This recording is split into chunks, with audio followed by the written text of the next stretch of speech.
আসসালামু আলাইকুম প্রিয় শিক্ষার্থীরা, তোমরা আজকে আমার বাংলা প্রথম পত্র দশম শ্রেণী পৃষ্ঠা নম্বর 198 পৃষ্ঠা বের করো। আমার স্কুলের নাম সম্মিলনী মাধ্যমিক বিদ্যালয় ধুলিয়ানি চৌগাছা যশোর। আমি আজকে ক্লাসটা নেব দশম শ্রেণীর বাংলা প্রথম পত্র। আমার নাম মোহাম্মদ কামারুজ্জামান। আজকে আমার যে পাঠ শিরোনামটি তোমরা সবাই বোর্ডের দিকে তাকাও। কপোতাক্ষ নদ। কপোতাক্ষ নদ লিখেছেন মাইকেল মধুসূদন দত্ত। আমি তার কিছু পরিচিতি আগে তোমাদের দেখাবো, তোমরা দেখো। এই কবির জন্ম তারিখ 1824 খ্রিস্টাব্দের 25শে জানুয়ারি। তার জন্মস্থান কোথায়? তার জন্মস্থান যশোর জেলার কেশবপুর উপজেলার সাগরদাড়ি গ্রাম। শিক্ষার্থীরা তোমরা সবাই খেয়াল করো। এরপরে তার শিক্ষা জীবন। তিনি স্কুল জীবন শেষ করে কলকাতায় হিন্দু কলেজে ভর্তি হন এবং পরবর্তীতে তিনি ব্যারিস্টারি পড়ার জন্য বিলেতে যান। এরপরে তার কর্মজীবন তোমরা দেখো। প্রথম জীবনে তিনি আইন পেশায় জড়িত হলেও পরবর্তীতে তিনি লেখালেখি করে জীবিকা নির্বাহ করেছেন। এরপরে প্রিয় শিক্ষার্থীরা তোমরা দেখো, তার কিছু সাহিত্যকর্ম আছে। তার কাব্যগ্রন্থগুলো হচ্ছে মেঘনাদ বধ, বীরাঙ্গনা, ব্রজাঙ্গনা ও চতুর্দশ পদী কবিতা বই। এর ভিতরে আবার এই মেঘনাদ বধ এটি তার একটি মহাকাব্য। দেখো তার লেখার নাটক কৃষ্ণকুমারী, শর্মিষ্ঠা, পদ্মাবতী ইত্যাদি, এগুলো তার নাটক।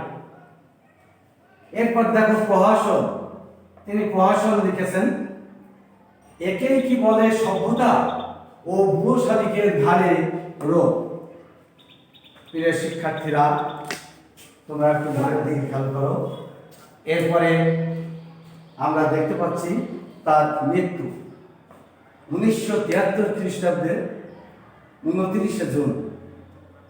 তাই এই কবি তার জীবনযাপনে 49 বছর তিনি বেঁচে ছিলেন। এর ভিতর তার জীবনের বিস্তারিত আমি এখানে দেখালাম। এরপরে দেখো প্রিয় শিক্ষার্থীরা, এখন তোমরা প্রত্যেকেই তোমাদের বইটি বের করো। 198 পৃষ্ঠা। আমি একটু পড়ছি, তোমরা এগুলো আমার সাথে সাথে মিলায় না। তোমরা দেখো, সতত হে নদ তুমি পড়ো মোর মনে, সতত তোমার কথা ভাবিয়ে বিরাল। আসলে কবি সবসময় এই নদের কথা মনে করেছেন। কবি জন্মভূমির প্রতি তিনি আসক্ত ছিলেন। তার বাড়িটা ছিল যশোর জেলার কেশবপুর উপজেলার সাগরদাড়ি গ্রাম। ওই গ্রামের পাশ দিয়ে যে নদীটি বয়ে গেছে, ওই নদটির নাম কপোতাক্ষ নদ। কপোতাক্ষ নদকে তিনি সবসময় ভালোবাসতেন, যার জন্য তিনি সবসময় এই কপোতাক্ষ নদ দিয়েই হয়েছে। এরপরে দেখো প্রিয় শিক্ষার্থীরা আমার, সতত যেমতি লোক নিশার স্বপনে শুনে মায়া মন্ত্রধ্বনি, তব কলকলে জুড়াই এখানে আমি ভ্রান্তির ছলে। প্রিয় শিক্ষার্থীরা তোমরা দেখো,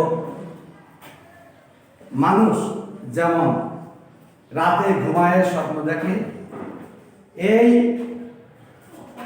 কবি মাইকেল মধুসূদন দত্ত ঠিক একইভাবে বিদেশের মাটিতে থেকেও তিনি সবসময় এই নদীকে নিয়ে স্বপ্ন দেখেছেন। এই নদীর কলকলে ধ্বনি সবসময় যেন তার কানে বেজেছে, এই জন্য তিনি এই নদীকে নিয়ে তিনি সবসময় ভাবতেন। জোড়ায় এক কান আমি ভ্রান্তির স্মরণে, তিনি সবসময় তিনি এই নদীর কথা অবসরে ভেবেছেন, তার কারণ তিনি নদীকে অযথা ভালোবাসতেন। এরপরে দেখো শিক্ষার্থীরা আমার, বহু দেশে দেখে আসি বহু নদ দলে, কিন্তু এ স্নেহের তৃষ্ণা মেটে কার জলে।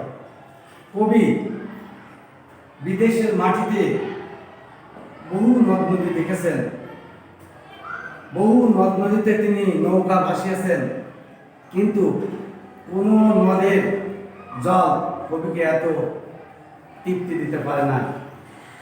তাই বলছে বুদ্ধ শত্রুটি তুমি জন্মভূমি স্থানে। কবির জন্মভূমির যে নদী, এই নদীর জলের সাথে তিনি তুলনা করেছেন। এই জলের পানি পান করে তিনি মায়ের দুধের সাথে তুলনা করেছেন। যে মায়ের দুধ পান করে যেমন কবি তার তৃপ্তি মিটিয়েছেন, তেমনই এই জলের পানি পান করে তিনি তৃপ্তি মিটিয়েছেন। তবে হ্যাঁ শিক্ষার্থীরা, তোমরা শুনে রেখো, কবি যে সবসময় ওই নদীর থেকে পানি নিয়ে যখন তখন খেয়েছে তা নাকি, এটাকে তিনি ভাবে তুলে ধরেছেন, সবসময় মনে করেছেন, আবেগে আপ্লুত হয়েছে। প্রিয় শিক্ষার্থীরা আমার, তোমরা দেখো, আর কি হবে দেখা যতদিন যাবে। আসলে কবির মনে সবসময় সন্দেহ জাগে যে কবি আর এই কপোতাক্ষ নদকে দেখতে পাবেন কিনা, কারণ কবি তো প্রবাসে থাকেন, তার নিজ জন্মভূমি থেকে হাজার হাজার হাজার মাইল দূরে, সুতরাং তার সন্দেহ জেগেছে তিনি আর কোনোদিন এই কপোতাক্ষ নদে দেখা পাবেন কিনা। এরপরে তোমরা দেখো, পুরোজা রূপে রাজরূপ সাগরের দিতে, বাড়ি রূপ কর তুমি এ মিনতি গাবে। তোমরা দেখো, প্রজা যেমন রাজাকে কর বা রাজস্ব দেয়, তেমনি এই কপোতাক্ষ নদ তার জল সাগরকে বিদায় দিচ্ছে। ওইটা হচ্ছে যেন মনে করেছেন আমি ওই সাগরকে আমার জল দিয়ে তাকে জল দিচ্ছি বা রাজস্ব দিচ্ছি। এরপরে দেখো, বঙ্গ জলের গানে শখে শতারিতে, অর্থাৎ এই কবি জন্মভূমি মানুষের কাছে তিনি সবসময় খুব স্নেহের ছিলেন। দেখো, নাম তার এ প্রবাসে মজি প্রেম ভাবে লইছে যে তব নাম বঙ্গের সঙ্গীতে। কবি সবসময় এই কপোতাক্ষ নদকে দেখতে না পাইলেও তিনি সবসময় তার গানে লেখালেখির মাধ্যমে কবিতায় এই কপোতাক্ষ নদের কথা ভেবেছেন, সেখানে লিখেছেন এবং গানের মাধ্যমে তিনি মানুষের মধ্যে এটা প্রচার করেছেন। তাই কবি এই কপোতাক্ষ নদকে অতিরিক্ত ভালোবেসেছেন, এটা এখানে বোঝানো হচ্ছে। এরপরে দেখো প্রিয় শিক্ষার্থীরা আমার, তোমরা একটু খেয়াল করো, এখানে কিছু শব্দার্থ আছে, তোমরা দেখো। সতত মানে সর্বদা, সবসময়। এরপর দেখো আছে বিড়ালে একান্ত নিরিবিলিতে। আমি আগেই বলেছি তোমাদের যে কবি একান্ত নিরিবিলিতে বসে এই কপোতাক্ষ নদের কথা ভাবতেন। তারপরে দেখো, নিশা মানে রাত্রি, ভ্রান্তি মানে ভুল। তারপরে দেখো, আমি তোমাদের একটু আগে বলেছি বাড়ির উপকর। প্রজা যেমন রাজাকে কর দেয় বা রাজস্ব দেয়, তেমনি কপোতাক্ষ নদ সাগরকে জলরূপ কর বা রাজস্ব দিয়ে যাচ্ছে। এই কবিতাটি আমি তোমাদের বলছি, এটা একটি চতুর্দশপদী কবিতা। শিক্ষার্থীরা তোমরা দেখো, এটি দুটি চরণে, একটি ৮ চরণে ও আর একটি ৬ চরণে লেখা। ৮ চরণের যে স্তবক, ৮ চরণের স্তবককে অষ্টম বা অক্টেভ বলে। আরেকটি আছে ৬ চরণের স্তবক, ৬ চরণের স্তবককে ষষ্ঠক বা সিস্টেট বলা হয়। এই কবিতাটি উভয় দিকে দেখবা 14 লাইনে লেখা এবং 14টি অক্ষরে এই কবিতাটি লেখা। প্রিয় শিক্ষার্থীরা আমার, তোমরা দেখো, এই চতুর্দশপদী কবিতা একে ইংরেজিতে সনেট বলা হয়। এখানে এই কপোতাক্ষ নদ একটি চতুর্দশপদী কবিতা। এখানে একটি মেল বিন্যাস আছে। শিক্ষার্থীরা তোমরা একটু লক্ষ্য করে দেখো, মেল বিন্যাসটি প্রথমে ৮ চরণের স্তবকের উপর একটা মেল বিন্যাস আছে এবং পরবর্তীতে ৬ চরণের স্তবকের উপর একটি মেল বিন্যাস আছে। তোমরা দেখো, এই যে ৮ চরণের স্তবক ক খ ক খ ক খ খ খ, এটা কিভাবে হলো দেখো।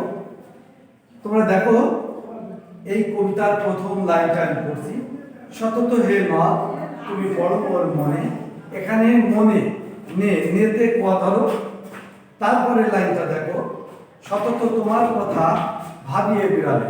এখানে আছে লেতে খ ধরো। তাহলে নেতে ক ধরো এবং লেতে খ ধরো, এখানে এটা মিল বিন্যাসের ৮ চরণের এই মিল বিন্যাসটা আসবে। এরপর দেখো, এখানে যে লাস্টে ৬টি চরণের যে স্তবক, তার উপর একটি মিল বিন্যাস আছে। তোমরা একটু বইয়ের সাথে মিলাই নাও। প্রিয় শিক্ষার্থীরা, এই মিল বিন্যাসের লাস্টের ৬টি দেখো, গ ঘ গ ঘ গ ঘ। এই যে তোমরা পরের ৬ স্তবকে যাও, যে দেখো আমি এক লাইন পড়ছি, আর কি হবে দেখা যতদিন যাবে। এই যাবে বেদে গ ধরো। তারপরের লাইন প্রজারূপে রাজরূপ সাগরের দিকে, এইটাকে তোমরা ঘ ধরো। তাহলে এই মিল বিন্যাসটা এসে যাচ্ছে। প্রিয় শিক্ষার্থীরা, তোমরা সবাই একটু লক্ষ্য রাখো। আমি আবার তোমাদের একটু দেখাচ্ছি। এখানে এই কপোতাক্ষ নদ কবিতাটি কবির চতুর্দশপদী কবিতাবলী থেকে নেওয়া হয়েছে। আমি আগেই বলেছি 14টা লাইনে এবং 14টা অক্ষরে এই কবিতাটি লেখা। এই কবিতায় কবির স্মৃতি কাতরতার আবরণে তার উজ্জ্বল দেশে প্রকাশিত হয়েছে। কবি প্রবাসে থাকলেও তিনি সবসময় তার জন্মভূমির কথা ভেবেছেন। কবির জন্ম আমি বলেছি জহর জেলার সাগরদালি গ্রাম। শৈশবে মধুসূদন এই নদের তীরে প্রাকৃতিক পরিবেশে বড় হয়েছেন। যখন তিনি ফ্রান্সে বাস করেন, তখন জন্মভূমির শৈশব কৈশোরের বেদনাবিধুর স্মৃতি তার মনে সবসময় জাগিয়েছে কাতরতা। দূরে বসেও তিনি এই কপোতাক্ষ নদের কলকল ধ্বনি সবসময় শুনতে পেয়েছে। তিনি আবেগে শুনে আবেগে আপ্লুত হয়েছে। দেখো প্রিয় শিক্ষার্থীরা আমার, কবি কিন্তু কত দেশে কত নদ নদী দেখেছেন, কিন্তু জন্মভূমির এই নদ যেন মায়ের সিনোডরে বেঁধে রেখেছে তাকে, কিছুতেই তিনি তাকে ভুলতে পারেন না। কবির মনে আরো সন্দেহ জেগেছে যে তিনি আর কোনদিন এই কপোতাক্ষ নদকে দেখতে পাবেন কিনা। তাই কপোতাক্ষ নদের কাছে তিনি সবিনয় মিনতি বন্ধুভাবে তাকে তিনি এই নদের দেখা পাবেন। কপোতাক্ষ যেন এই একইভাবে প্রেমভাবে তাকে সিনোডে স্মরণ করে, এটাই তিনি সবসময় ভেবেছেন। কপোতাক্ষ নদ যেন তার স্বদেশের জন্য হৃদয়ের কাতরতা বঙ্গবাসীর কাছে সবসময় তিনি ব্যক্ত করেছেন। প্রিয় শিক্ষার্থীরা, আমি যে বিষয়টা তোমাদের কাছে আজকে আলোচনা করলাম, এই বিষয়টি তোমরা আগামী দিন অবশ্যই যখন তোমাদের ক্লাস হবে, ক্লাসে তোমাদের শিক্ষকের কাছে এই পাঠটি আমি যেভাবে করলাম এইভাবে ওই স্যারের কাছে বোঝাই দেবে। তবে আমি তোমাদের একটি বাড়ির কাজ দিচ্ছি, বাড়ির কাজটি তোমরা সবাই লিখে নাও। বাড়ির কাজটি আমি এখানে একটু লিখে দিচ্ছি।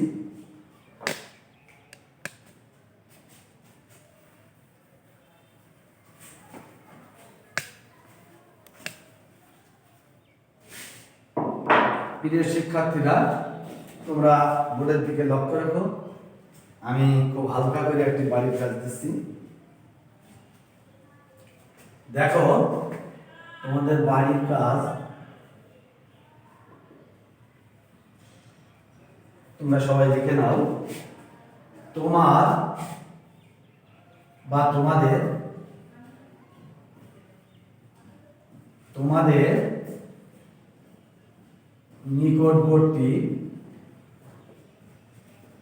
নিকটবর্তী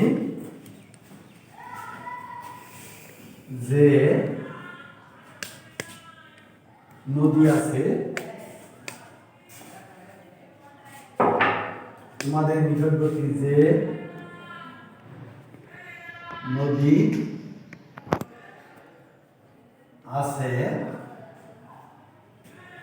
সে সম্পর্কে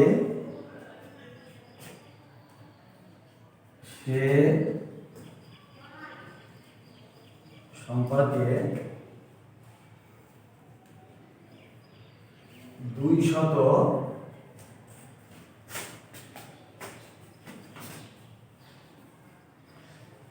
শব্দের মধ্যে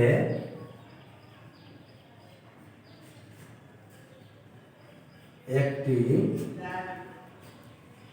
রচনা লিখবে। তোমাদের নিকটবর্তী যে নদী আছে সে সম্পর্কে 200 শব্দের মধ্যে একটি রচনা লিখবে।